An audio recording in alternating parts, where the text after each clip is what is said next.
நீ விதவையா? இல்லை, இல்லவே இல்லை. ராணி விதவை இல்லை. அந்த வைர நிலவுக்கு களங்கம் கற்பித்து என் வாழ்க்கையிலே மண்ணை தூவாதே பாபு.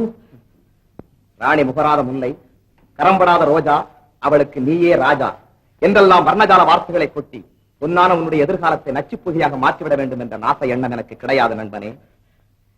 தேவர் மூவரும் அறிய சொல்லுகிறேன், தீயின் நாக்குகளை தேன்மலரின் செவ்விதழ்கள் என்று நம்பி ஏமாறாதே. என்னடா ஏதோ நாடகத்திலே பேசிய வசனங்களை திருப்பி ஒப்புவிக்கிறானே என்றும் கருதாதே. தோழமையின் உணர்ச்சியிலே ஊற்றெடுத்து வெளிக்கிளம்பும் உண்மைகளப்பா இவைகள். போதும் பாபு, போதும். செண்டலிலே தெரிந்து கொண்டிருக்கும் எங்கள் சித்திப்பான நினைவுகளை அழித்து விடாதே பாபு. எனக்கு என்ன எப்படியோ போ. அவள் ஒரு கைம்பெண், கசங்கிய மலர் என்கிறேன் நான். கருவண்டின் காதலை என்னுடைய குரல் விடாவிட்டால் அதற்கு நான் என்னப்பா செய்ய முடியும்? பாபு, ராணி விதவையாகத்தான் இருக்கட்டுமே, அதனால் என்ன? பொன்மணியும் பூக்கொத்தும் போய்விடலாம். என் கண்மணியின் இளமைதனை இருதயத்தை விதவை கோலம் விழுங்கியதுண்டோ? அப்படியானால் உன் மனம் மறுமணத்திற்கு சம்மதிக்கிறது பாபு. ஆமா, மறுமணத்திற்கு சம்மதிக்கிறது. உன்னுடைய உறுதியை பாராட்டுகிறேன் தோழனே. ஆனால் ஒன்று, அந்த ராணியின் மேல் எனக்கு என்ன தெரியுமா கோபம்? நான் ஒரு விதவை என்பதை இத்தனை நாட்களாக உன்னிடம் சொல்லாமல் மறைத்து வந்திருக்கிறாளே, அவள் எவ்வளவு பெரிய வித்தார கண்ணியாக இருக்க வேண்டும். ஆமா, ஆனால் பாபு, அவள் உண்மையிலேயே விதவையாக இருந்தால் தானே என்னிடம் முன்கூட்டியே சொல்லியிருப்பாள். சரிதான் போ. ஏதாளம் மறுபடியும் முறுக்கமரம் ஏறிய கதைதான் உன் கதை. எனக்கு என்ன வந்தது? நீயே கீழ் அந்த பசப்புக்காரி ராணியிடம். அப்போது புரிந்துவிடும் அந்த பத்தினியின் பகல் வேஷம் எல்லாம். பாபு, நிதானமாக பேசு. உனக்கும் எனக்கும் மீண்டும் ஏற்பட்டிருக்கும் நட்பும் ஆண்டு போகாமல் இருக்க வேண்டுமானால் இதை போன்ற கலக தம்புராக்களை மீட்டிக் கொண்டிருக்காது.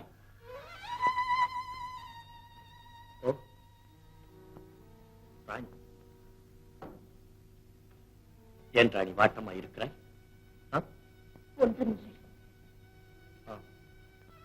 ராணி, இன்று உன்னிடம் ஒரு செய்தி கேட்கப் போகிறேன். அதற்கு நீ கோபப்படாமல் பதில் சொல்ல வேண்டும், தெரியுமா? கேளுங்கள். ஆமாம்,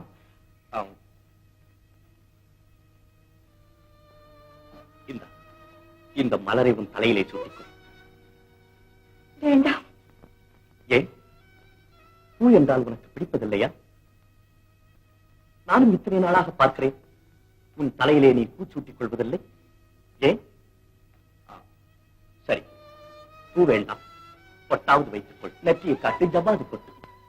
வேண்டாம், எனக்கே இந்த அழகல்ல. என்ன ராணி விதவை மாதிரி எல்லாவற்றையும் வேண்டாம் வேண்டாம் என்கிறாய்?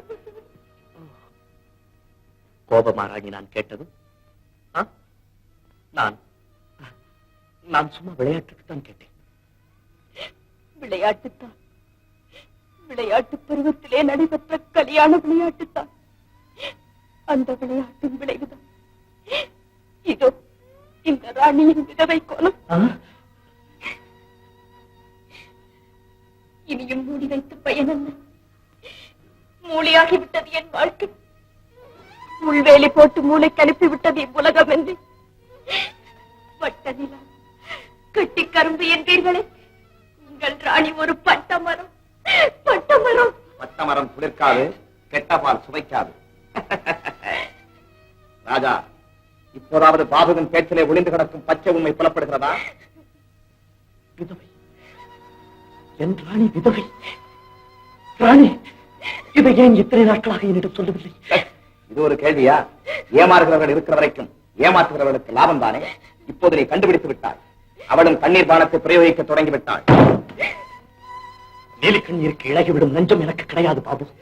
அப்படியெல்லாம் சொல்லாதீர்கள். மோவா அருந்து தாவா திருமா என்றெல்லாம் அழைக்கப்பட்ட பருவத்திலே என் கழுத்திலே மாங்கல்ய கயிறு பிடைக்கப்பட்டது. நான் மாங்கல்யம் இழந்த மங்கை என்று எனக்கே இன்றுதான் தெரியும். அப்படியானால் இத்தனை நாட்களாக ஏன் என் கூந்தலிலே மலரில்லை, நெற்றியிலே பொத்தில்லை? இவ்வளவு பெரிய உண்மையை மறைத்து என் இருதயத்தை திருடிக் கொண்ட நீ வேறு என்னதான் செய்ய மாட்டாய்? கொலை கூட செய்வாய். ஐயோ, என் பேச்சை நம்புங்கள்.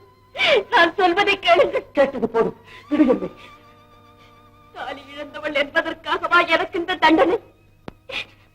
விழுந்து போன சமுதாயத்திற்கு விழிப்பூட்டி, திசையொடிந்த தேகத்தில் வன்மையூட்டி, நாட்டை மறுபலத்தில் சோலையாக்கும் பணிபுரியும் படையிலோர் வீரரா நீங்கள். விதவை என்றதும் என் விழி நீரை கூட ஏளனம் புரியும் அளவுக்கு அவ்வளவு கல்லாகவா உங்கள் நெஞ்சம் மாறிவிட்டது? என்னை பாருங்கள், இந்த பருவக்கொடி வாழும் விதவை கட்டுப்பாடனும் சூறாவளியிலே சிக்கி சீரழியத்தான் வேண்டுமா? சொல்லுங்கள், பதில் சொல்லுங்கள். நீ தாலி இழந்தவள் என்பதை பற்றி கூட நான் கவலைப்படவில்லை. ஆனால் இத்தனை நாள் இந்த விஷயத்தை என்னிடம் மறைத்து என்னை ஏமாற்றி இருக்கிறாய் பார். அதை யாராலும் மன்னிக்க முடியாது. நான் மறைக்கவில்லை, மறைக்கவே இல்லை. என்னிடம் தான் மறைத்து விட்டார்கள் மகாபாவி. இதை கழித்து